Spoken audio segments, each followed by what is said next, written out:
played into the middle. Stringer intercepts. Down low. Spencer scores! In his first game back from injury, Ty Spencer goes top corner. Spenny strikes. Suzdalev down low. Left corner. Svozil centered in front. Suzdalev shoots. Scores! Alexander Suzdalev. Wow! His 28th of the season from an impossible angle goes top corner. Well, an impossible angle is right, Dante, times two, because Stanislav Svozil, he passed that puck almost along the goal line, and Suzdalev somehow finds the back of the net. Now right side in front to Bedard, down low, Vallis, backhander, scores! Sporia Vallis right on the doorstep. Tanner House won the battle, found Connor Bedard, who found Boria Vallis, and it's a little tic-tac-toe play from the top line. Welcome to Pat's Cast, the unofficial Regina Pats podcast, with your hosts Chris Clark and Kevin Shaw. This is our episode 129. It's February 12th.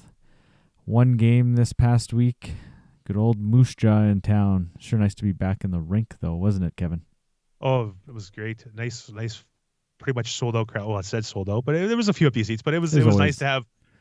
Yeah, it's a normal sellout for Regina. It was nice. The crowd was pretty lively at times. It wasn't like a normal sellout crowd where the crowd's always into it. It was kind of a different kind of crowd, but it's nice to see a lot of people in the seats. Definitely. And I mean, I think we're going to be seeing sellout crowds the rest of the year, home and away. And there was a media availability during the week after practice, and they asked Bedard and Vallis about the crowds on the road on that road trip and stuff, and I don't know if the questionnaire was watching the games or not, but he said, how was the animosity at the games and stuff, and I think those crowds are kind of pro Pats, and obviously I don't know if they were pro Pats as much as pro Bedard. Well, I mean, when Sim made that save in Calgary, the shootout winning save, there was a lot of cheering. So I think that crowd that's true. Yeah, that crowd was kind of pro Pats, and so I think. I mean, I don't think it was animosity. Maybe the Red Deer. I mean, they're still cheering in Red Deer, but it's pretty pro Pats, pro Bedard, which isn't a bad thing. Like, I mean, people are there to see them and cheer on the Pats, so that's not bad, especially when you're on the road, right? Oh, for sure. Especially the way the year's been. The Pats are only a couple games over 500. It's not like they're like a Winnipeg where they're like 40 wins or whatever on the season. To see crowds like that, it's unbelievable. Like, and I'm sure that crazy, gives them a boost, especially on the road. You see all these fans cheering for you on the road. Like, how can you not feel good about that? It's I couldn't imagine it to have road crowds like that, especially in like Calgary, Red Deer, Lethbridge. Like I know that's last week already, but yeah, no. So I mean, you got Moose Jaw coming in, rivalry, and we were talking the other day. There's been some losses. Calgary's still losing. Swift Current lost in PA on Friday night, wasn't it? Or even Saturday night. But it's like, okay, Moose Jaw, they're doing well. Pats have battled with them all season, but they need to win this game. They obviously need to win every game, but I mean, this is kind of a key game here. Rival. Other teams around you are losing. It's a good opportunity to jump up the standings, and unfortunately, prior to the game, Moose Jaw, or I guess the WHL released that 4 players were suspended from the game, and it was kind of weird because I seen Wednesday that they were short like 4 players on Wednesday. They were odd. really, really short on Wednesday. It was weird. Yeah, they only listed 1 goalie, and it's like, oh, that's kind of weird, but didn't think much of it. And then all of a sudden, we're sitting right before the game starts, and all of a sudden 4 players are suspended, and obviously something's going on there, and we're not going to speculate that at all. That's up to the league to discuss. But I mean, you come in and your starting goaltender's out, and one of your better D-men are out. Yeah, one of their shutdown guys. Like, yeah, yeah, right. So there's another point. Like, it's like, okay, these players are out. It's another reason that the Pats have to capitalize on this kind of opportunity here. Got to take advantage of that. Yeah, exactly. And I think we've seen it before. This week layoff, it's been tough on the Pats. They've come in and struggled in these first games after this week layoff, and you could see that first period was not good. It was just sloppy. Like it wasn't crisp passes. They weren't on the stick. I mean, it was tough. You give up a penalty shot. I mean, I think that was the right call. It's a good slap right on the hand. Yeah, for sure. And Jaeger scores. I mean, like he's gonna score. Like he's solid. And you got Rysavi. He comes down the wing and he makes a really nice shot far. It was basically posted in off the far post, and you're thinking, oh, here we go. Here we go again. It was later in the first period, but it's 2-0, right? But good old Connor Bedard comes back and responds with a Connor Bedard goal. The Bedard show. Yeah, with the Bedard shot, right? Like, so that was interesting. And then he gets into it at the end of the period and takes a 4-minute minor, double minor, or two penalties it was, right? He got a slashing and unsportsmanlike. I went back and watched that. It wasn't really a slash. I didn't really see much of a slash. Not really. He kind of hooked the guy's legs or whatever. Yeah, he, and then he got into it. Yeah, and then the Musha guy gave it right back to him. So yeah, I mean, he even admitted after the game, he's like, if one of the other team did that, our team would have been all over him. Like, I did hit him after the whistle, but it was kind of surprising. He said that he got 4 minutes, but there was confusion when they came back from that intermission. Stringer was in the box, and he wasn't in the box, and he was in the box. And I don't think the officials didn't really seem to know for sure what was going on. They were talking to the off-ice officials, and they were talking to the linesmen, trying to figure out who's going where. And then I think they figured it out. Yeah, it was weird because there was a penalty for the Pats on the board, but there was only Bedard in the box. There was 2 Moose Jaw guys in the box. It's like, how's that working? And yeah, it was weird, but I mean, they got it figured out, whatever. And then, yeah, obviously Moose Jaw capitalizes on that. And the special teams for Regina has not been good against Moose Jaw. The power play had really struggled, and the penalty kill also had really struggled against Moose Jaw. So it was kind of like, ooh, this, that's another kind of thing against the Pats in this matchup. But in the end, the special teams worked out okay. Both teams were 1 for 2 on the power play. There wasn't any, other than that kind of melee, there wasn't much for penalties. Like, it was just the odd one here and there. And yeah, so it was a good game. It was clean. It wasn't anything crazy going on. The score was right for Pats fans. Yeah. But I mean, it wasn't like an all-out like Moose Jaw Regina battle. Like, no, Moose Jaw seemed to be lacking. Well, they were lacking players, but they also seemed to be lacking their spark. I don't know, like they usually have like a spark. Yeah, and it seemed like it was missing. I don't know if it was the whole what's going on, but yeah, I mean that might have obviously you hear that 4 of your teammates are out, and then maybe that takes a little bit of wind out of your sails. Your starting goaltender that's been quite solid this year. So who knows? But so Moose Jaw, they capitalized on that early power play in the second. But then Ty Spencer, first game back, he's missed 19 games. He gets back and Stringer grabs a loose puck in the slot, and I don't know if he got the pass off or the D-man knocked it off his stick, but it jumped right on Spencer's stick, and he made no mistake. It got to Spencer, and he scored. Yeah, it was nice. Nice to see him score. Yeah, get back in the lineup and get on the board right away. Need that. Yeah, definitely. And John talked about that. I will put in a little bit of his interview in. Just he lengthens the lineup, right? You just bump a guy down, and he's got, like we said last week, that he's got that offensive instinct, that offensive threat. He can put the puck in the net here and there, and that's what the Pats need, some more secondary scoring, right?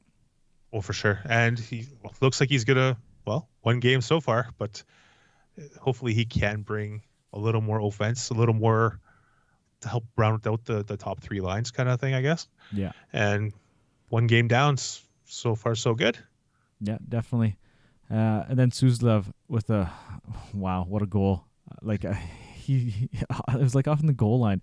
But first of all, the pass from Svozil, like he went cross ice like on the goal line to Suslov, and then Suslov scores from the goal line. Like, it's unfortunate. Wild. It's unfortunate that they cut the replay to the back of the net, or the live shot, so you couldn't see the actual shot. It was such a nice shot. Unbelievable. It was such a great pass, such a nice shot. It was awesome. And then Zane Rowan, Jackson Vaughn makes a nice play. Find Zane Rowan kind of in the slot, and he just hammers one home. You score 3 goals in a row there fairly quick within about 5 minutes. Moose Jaw comes back later in the second, but then Vallis scores one right after that to end the second period. You score 4 goals in that second period. Like, that's huge. Oh, yeah. That was yeah. That second period was a really good period for the Pats. Yeah, So- they kind of responded from that kind of sloppy first period. Yeah, they started to start their stuff a little bit, I would say, and top to the bottom, like each line, I think scored a goal basically in that period. So Yeah, I would say, definitely.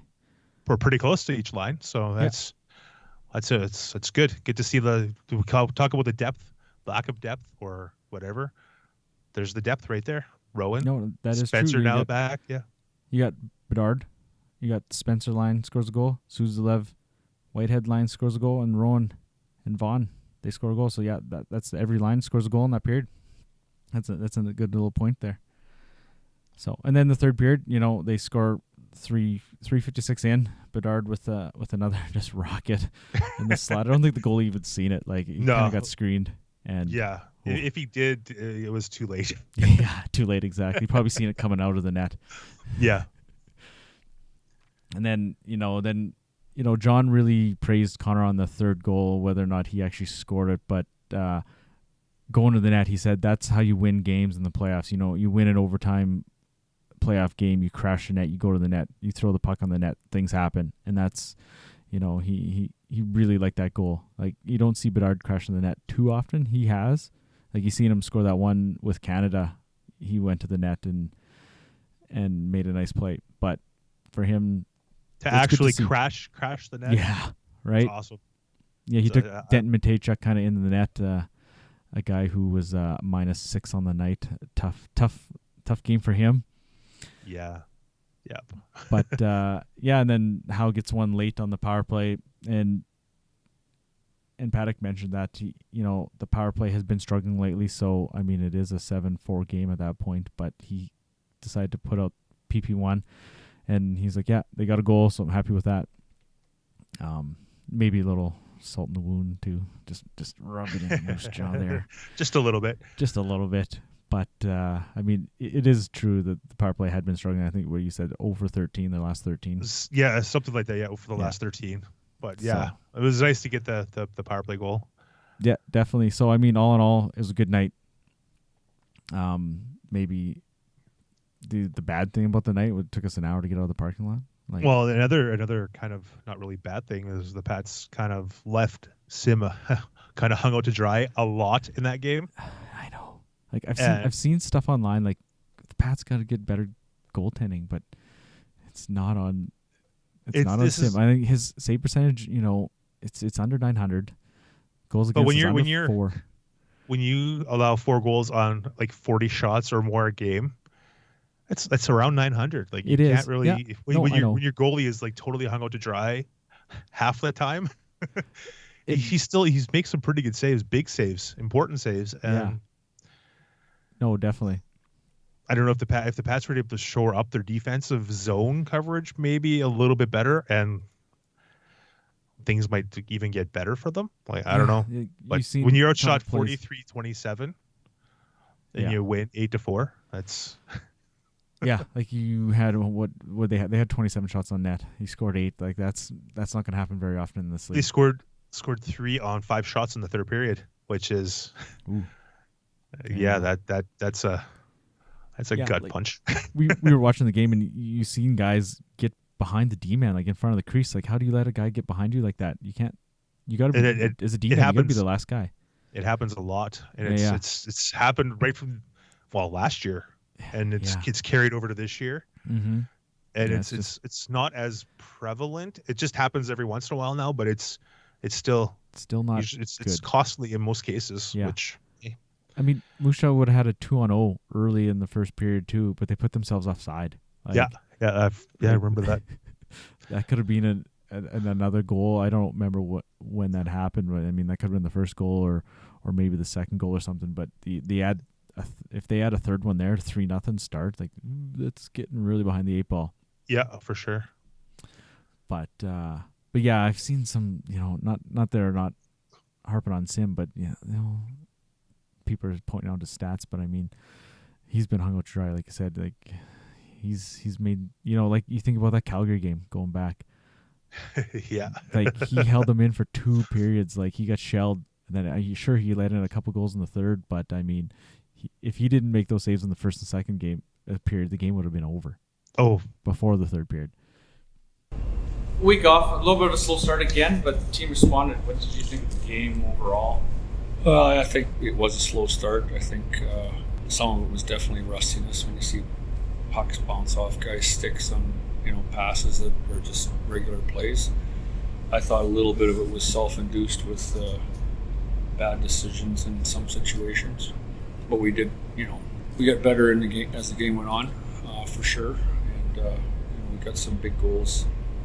Just having Ty Spencer back for his first game, it lengthens our lineup. Like we have opportunities to score when most of our lines are on the ice now, not depending on one line or one guy, and he's still got 3. But like just having different options offensively just deepens our team. It was good to get the power play goal, even though we were up. I put the guys out there because our power play has not been very good lately. It hasn't scored since the Red Deer game, and. But that's just what you just said is sort of what our team is like with Ty back and Strings back. Not too long ago from his second injury. We'll get Riley Janelle, I hope, in a week's time, and our lineup is just deeper and has more potential to score at any time. But I thought we came back, we showed our offense. Drew made a couple of saves, but to go back. For me as a coach, and you can overanalyze things and stuff. We didn't play like we did in Lethbridge. Like Lethbridge was one of our better games of the year. Like winning game 3-2 on the road against a team. That's how they play. Like, they want to win 3-2. They don't have the depth of scoring, and so we beat them at their game in their rink, and we have to be ready or make the decisions to play like that when the situation arises. And we didn't tonight all the time, when we managed to win. But how easy it is, not easy as a coach, you have Connor Bedard out there who can also score the goals, but maybe lift your team a little bit? Yeah, for sure. He can score, his goal. Well, third goal is the goal. His third goal was the one I like the best because that's driving the net. It's center ice drive that we things talk about, and Valley got the puck there, and he's laying on the ice. I don't know if you even saw it when you corrected him with the stick, but that's the kind of goals that come playoff time that you see win the game in overtime. Those simple, hard plays. The other 2 goals he scored are there might be Jaeger and 2 or 3 other guys in the league that can score those goals from there. So that is a luxury to have when we're playing in front of a full house. Yeah, it gets the team jazzed up for sure. Do you talk playoffs with the guys now? Can you show them this where you are, who you're chasing, and who's playing and stuff like that? Not quite like that, but we did 9-10 games ago now. Actually, I wasn't here that day. Ken and Brad, talked to the leadership group and maybe a couple others and just broke it down, like who we're going to play. And, they came back with something pretty good about, 500 with some of the teams better than us in the standings and 750 with some others. And it's basically to win something like 5 or 6 games every 9 or 10. We did it when there was about 30 games left, so that's the focus. Not necessarily who we got to pass or beat or keeping. When that game comes up, you have to beat somebody or it's a 4-point game. So, but yeah, we've talked about that and tried to set some goals. Are you happy with an 8-goal game? 8-4? Does this score makes you? I don't think it was a masterpiece game. Like I think that we gave them. They basically had a 2-man breakaway in the first period. They went offside. No, there's some things that are self-inflicted with the puck that we need to clean up. I was just going to bring that up. You mentioned the Lethbridge game. It seemed like almost Lethbridge was the underdog in that game. They were just playing to try to win, and then you play this, kind of run and gun game. Do you kind of like the fact that the team can win both kind of styles or play both kind of styles of the game? Yeah, I mean, we can win those kind of games, for sure. And I think we'll have that potential even more with, I keep saying it, I don't mean it as an excuse, but we still haven't, but we're closer to having all our forwards in the lineup at once this year. And maybe next weekend or whenever Riley's back. So, we can win that type of game. The other kind of game isn't really, it's to do with ability. But it's to do with decision making and those kind of things, the time on the clock, how long you've been on the ice, what the score is, and that's still a work in progress for us.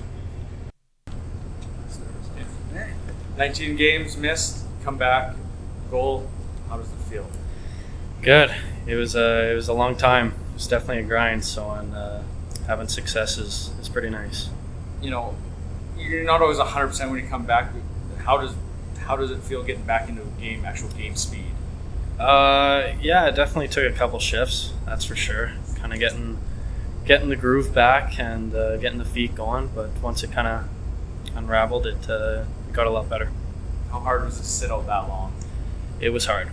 It's hard. I don't like it's mentally, it's physically, it pays a toll on you. So it's nice being back. What do you do during those 19 days? Rehab? Come down here, rehab? Well, yeah, pretty much for the last 2 months, it's been coming to the rink early, doing rehab, and then for the last about 3 weeks, I was getting on the ice, so it was just constant bag skates. Yeah, I had a high ankle sprain. Yeah, they're about an 8 to 12 week injury, so I was pretty lucky. I think it was just over 8 weeks I was out for. So. John mentioned you helped lengthen the bench too coming back. Do you ever feel you want to push to get back with your teammates faster? Is it hard to be patient to make sure you're healed? Yeah, it's definitely it's a little frustrating. I know with injuries though, you got to be careful, but sometimes the mind's just like, yeah, put me out there. I feel fine, but at the end of the day, you gotta do your role, and I'll do what the coach wants me to do. What does it feel? I know you probably get asked this a lot. You're with a generational player. You're on the sideline watching him.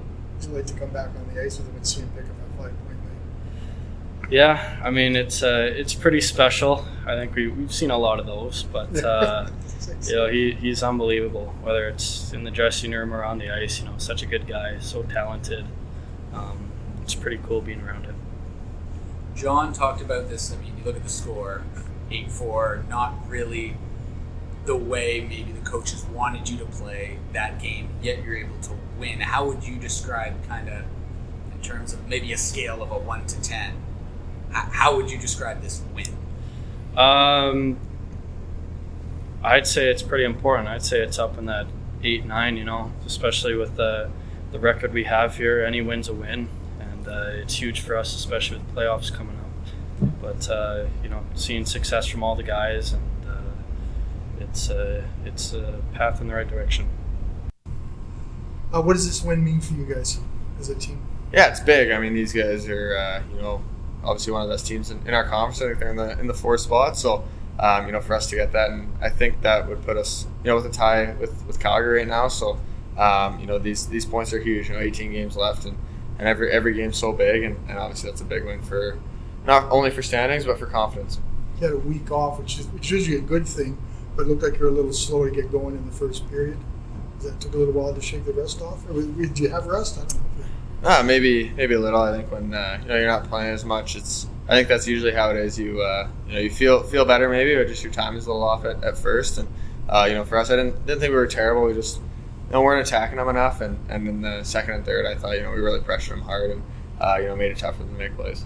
John mentioned he liked your third goal because it was crashing the net and driving and stuff. Is it you have all the picture perfect goals? Is that a good grinding type goal you like to show in your repertoire?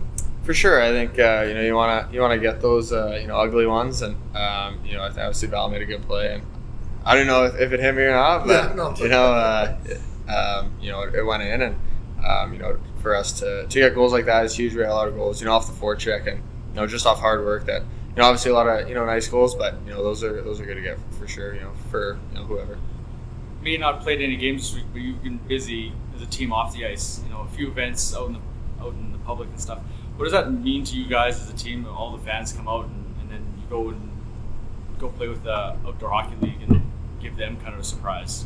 Yeah, it's it's what it's all about. I mean, when you're sold out every night, you want to give back, and I think for us, we're we love obviously the city we play in, and I think only 2 guys are from here, and we've all came and feel so welcome and embraced by the city, and obviously to give back is exciting, and I think that outdoor hockey league thing was really cool. It's kind of a first experience for me to kind of do something like that, almost to kind of surprise them, and I thought that was really fun, and I think if our fans kind of feel like we appreciate them, and we're playing for them in some ways, then I think it makes them obviously like us more and want to come more for sure. Have you been on outdoor ice a lot in your life? I don't think Vancouver probably. I'm from isn't much, Vancouver, yeah, so not too much, but a little bit like in Whistler or kind of around Vancouver, and 1 year it got cold enough, but not too much compared to a lot of people kind of tell the stories of being on the ODR all day, but not as much in Vancouver, obviously.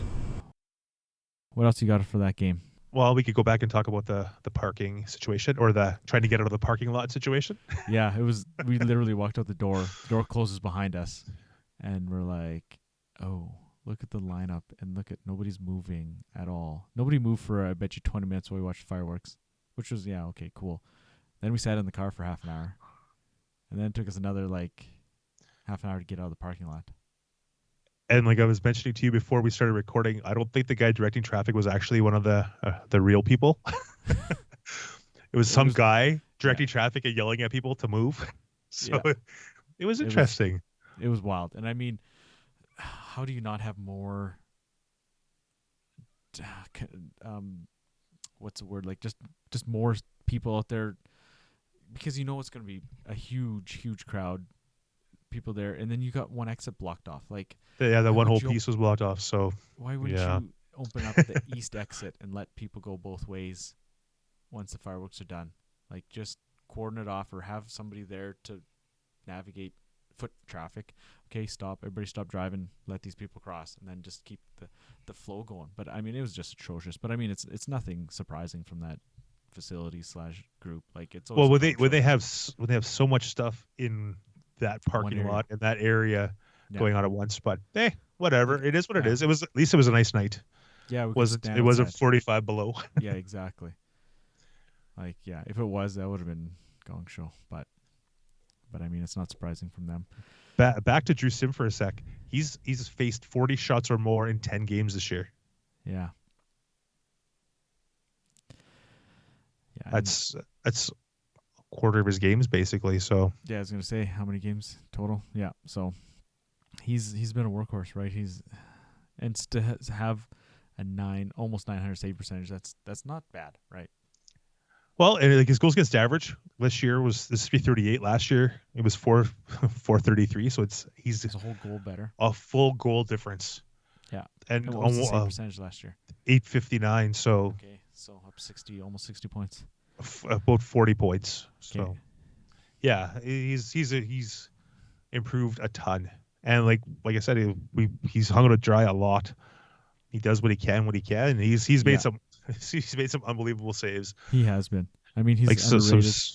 He's under save wise, spectacular saves wise. And he doesn't get 11 the 3 stars. I mean, when he scores goals, it's tough to give the goalie a star, but I mean, yeah, he deserves. He made 39 saves, man. I know that's true, right? But everybody just sees goals, points, assist points, all that, and it's just including 14 in the third. Yeah, right. It's not like they 27 dominated the third. 26 in the last 2 periods.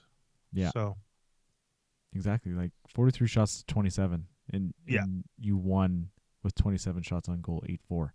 That's that's an odd kind of correlation, right? You don't see that happen too often. Definitely not. No. But I mean, that can be a factor with Moose Jaw having their backup in, right? That's tough. Yeah, for sure. And then, actually thinking about it, their backup, the third string goalie on the bench, gets hit 18 seconds into the period. Oh, it was that early. I knew it was right at the beginning of the game. He got cranked in the head with the puck. It's like, no. Oh man, and he was gone for the whole period, I think. Yeah, he missed the rest of the first period. Yeah, I know. I had one person text me and another person sitting beside us like, do they have a backup goalie? Yeah, he was there for 18 seconds. Couldn't remember how early it was. That Yeah, he I went knew out, it was. but I knew it was early, but I didn't. I didn't recall I what knew it time, was but it was how. early. And so I was like, it's got to be in the first shift. And then when I went back and was watching some stuff, I'm like, ooh, 18 seconds in, yeah. And then he came back wearing a hat too. So I Yeah, don't he know was if wearing a hat, probably to cover up a stitch or two. Yeah, definitely. And so then tough. Pine got hit later on in the game, but he didn't get hit as bad. No, I think it bounced off the glass and he kind of just fell on him. Oh, Like, okay. He was ready for it. It didn't actually directly hit him, but yeah, That's true. But it did kind of hit him, sort of. Yeah. Not the same though. No, definitely not. And so kind of to wear masks or something on the bench. Yeah, maybe they might have to look into. I know lots of other levels, the goalie's got to wear some sort of head protection, depending on what level you play. But yeah, so I mean, Moose Jaw, it's a win. Other teams around you lost, so that puts the Pats in 6th technically. They're tied with Calgary with 53 points. The Pats have played 50 games, 2 less than Calgary, but they do have 2 more wins. And I think the Pats have the tiebreaker. Most likely, yeah, I think so. Because they have the better record or a better record against each other. So yeah. So, they're 9 points behind Lethbridge, a couple games in hand with them there. They do have Lethbridge coming up here. But, the Pats are, what is it in the last 10? Still 6-3-1 in the last 10. But still pretty good numbers. It's not terrible. No. Calgary's obviously, like I said, they've dropped off. They're 1-6-2-1 in the last 10. They've really tanked here. I saw someone say they won one of their last 14 games or something like that. I saw that on Twitter somewhere. Jeez. Like, and then we've talked about Medicine Hat. They're 7-1-2. I mean, they're 1 point. They're flying. They are. They're 1 point behind Regina, and obviously they've taken 2 off Regina here just recently. So that's 2 huge wins for them. Obviously, every win is huge for them. And then Swift Current, they've dropped down to 9th now with 51 points. But they've got 3 games in hand with Medicine Hat and Calgary ahead of them. They're 4-5-1 in their last 10, so they've dropped off a little bit. But yeah, I mean it's tight. And then you got to remember Brandon. They're right there too. Yeah, Brandon's right there behind Swift Current at 49 points. They're only 4 points behind the Pats too. So yeah, and it's a tight. Let's play Brandon division. quite a bit here coming up. Yeah, it's a tight division. There's 5 teams battling for 2 spots, 3 spots, 6 teams. Well, PA 3. you can't really count PA out either. They're 43. Yeah, they're playing 500 hockey. You never know. They could play good spoiler. Yeah, they're 9 behind Medicine Hat, so they're still in it, right? They're still mathematically in it. Yeah. So that's six teams for 3 spots. Like, you look at the West and it's just like, yeah, pretty much everybody gets in. Like, all these teams would be in the West, 43. Pretty much, yeah. Everybody except PA Edmonton would be in 8th. Yeah. Even though they're 11th in the East, they'd be 8th in the West. So a little unfortunate there, but that's the way it goes, right? Yeah, that's the way it is. So yeah, I mean, looking ahead. Well, actually, one more thing about that game. Yeah. Congratulations to John Paddock on picking up his 200th win as a Pats head coach. It's a pretty good accomplishment. He's 4th all time now, so that's very, very cool. Yeah, definitely. And he's pretty close to 3rd, isn't he not? Yeah, he's only a couple wins, I think 2 or 3 wins away. So and most likely he'll end up in 2nd place he's going to end up in 2nd place by the end of the year. He will catch 2nd? Yeah, he's 2nd place, I guess 206 if I remember correctly. So okay, and actually there was one other thing with the standings. We put out a poll where the Pats going to finish 5th or 6th, 7th, 8th, or out of the playoffs. And the majority was 7th at 34%, and then 5th or 6th and out of the playoffs both brought in 29% of the vote. So, if they keep playing decent hockey, I think they're in for sure. So that's what 63% say at least 5th, 6th, or 7th. So that's pretty optimistic for people. Yeah, 9 was 8th. 9% was 8th. So that's good. Hopefully it stays. Yeah, exactly. This way or better. Definitely. Then we put out a second poll. Bedard had 91 points going into the game. And we kind of hummed and hawed. What should we put for our options for when is he going to score his 100th point? And I said Winnipeg. That would have been game 3. Moose Jaw was 1, PA was 2, Winnipeg's 3. And you're like, maybe start with Lethbridge. And then that's game 4, 4-5-6. Lethbridge, Medicine Hat, Brandon. And I mean, Brandon was the winner at 39%. But I mean, I should have put some more details saying Brandon was the 6th game he's going to play, because I think people would have voted further up with maybe the Lethbridge or Medicine Hat game. Well, that's kind of maybe on me. That's why we put the other. Yeah. Other. Let us know. There's a couple of people mentioning Moose Jaw. I mean, he did collect half of the 9 points he needed. He collected 5. He had 5, yeah. So, I mean, PA's in play now. I mean, he can score 4 points against PA here on Friday coming up. I mean, that's not out of the realm of possibility. He's on a mission, so. Yeah. You see him even in that game. He, as the game went on, he just seemed to be more on a mission than that game. Didn't he? Oh, yeah, for sure. Especially after you took the penalties at the end of the first period. He kind of. You could see he got I don't know if it's anger or what. Just amped up a bit. He seemed more focused towards the win and towards scoring some beastly wrist shots. Yeah. And crashing some nets. So coming up, you got PA on Friday in PA. I mean, they're still hanging around. They just knocked off Swift Current 4-1 this past weekend, so they're still a player, like we said. Could play spoiler, and you never know. Going into PA is always a tough barn to play in, right? Yeah, you got Winnipeg here on Saturday. That's going to be super tough, right? You know, we talked about it before. Haven't beat Winnipeg. And then Lethbridge. You know, John mentioned this is probably going to be in our clip after where I put them in. I don't know where I'm going to put them in. Kind of forgot to throw to that.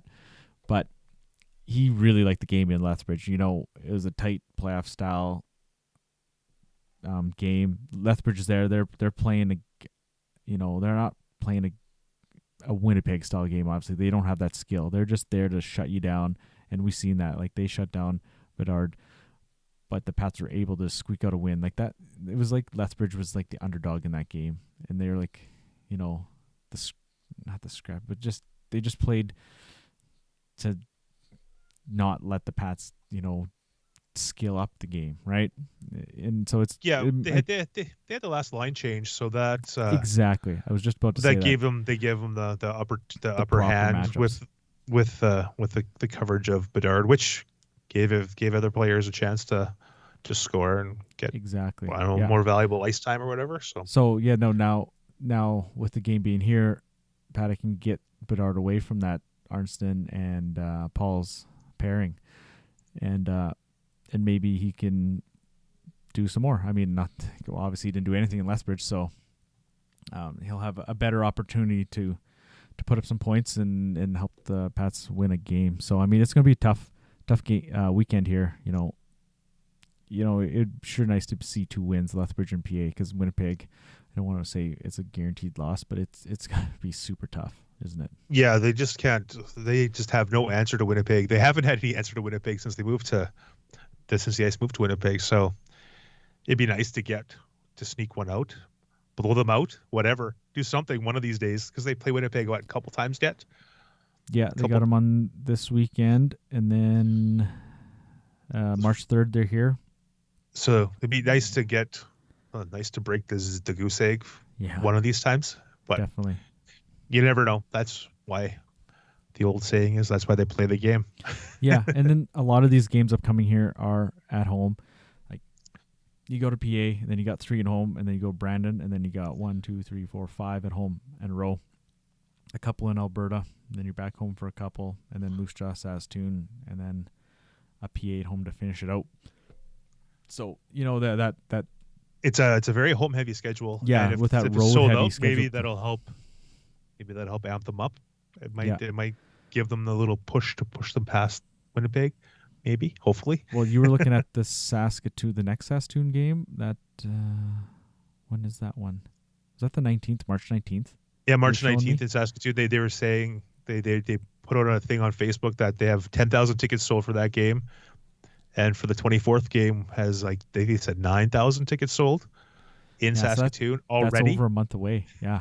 Right. So maybe they'll have sellouts for those 2 games in Saskatoon to watch the Pats and Blades play. So Yeah, and I wonder how many people in Saskatoon would be cheering for the Pats. Maybe not as much as Alberta. well, you never know. Might be a lot of people taking a trek up there because it's quite a bit cheaper to play or to pay for tickets in Saskatoon. So That's true. Both, you got a Sunday afternoon on the 19th, and you got a Friday night on the 24th. So yeah, never know. yeah, you never know. Right. Which is interesting. It's going to be interesting these next few games on the road. Definitely. See what the Lethbridge Medicine Hats crowds and Brandon's crowd. I think I saw somewhere that Brandon's game already for the 24th is sold out. Okay, yeah. I think I saw that somewhere. I could be wrong, but I think I saw that somewhere. So Well, we've seen Lethbridge and Medicine Hat sell last time, so it would be no surprise if they're sold out again on March 10th and 11th yeah, at exactly. all. But, all right, what else do we got here?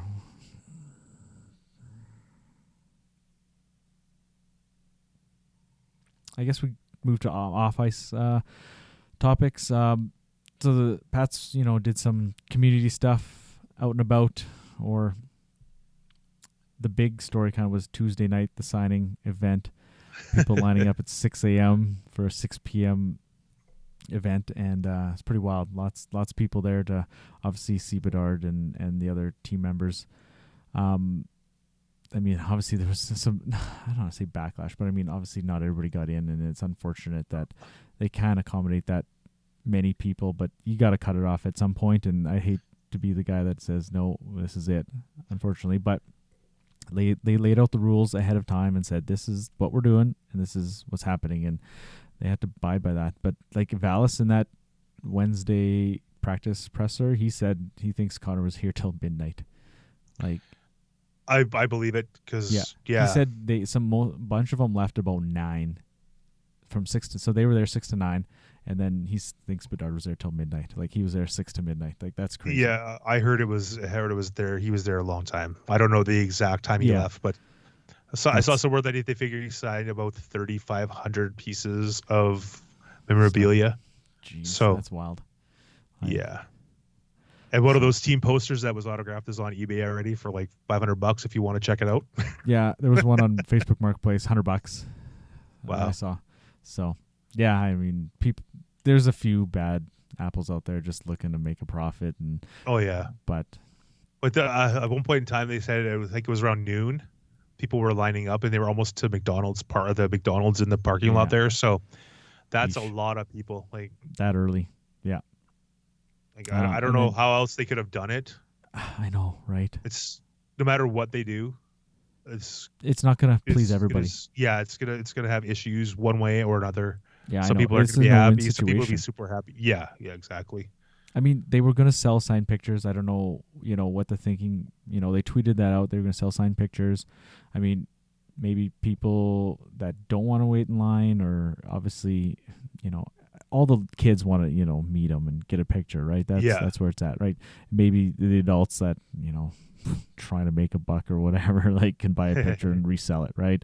Yeah. Like, kind of screw those people. But I mean, that's what happens with these kind of players.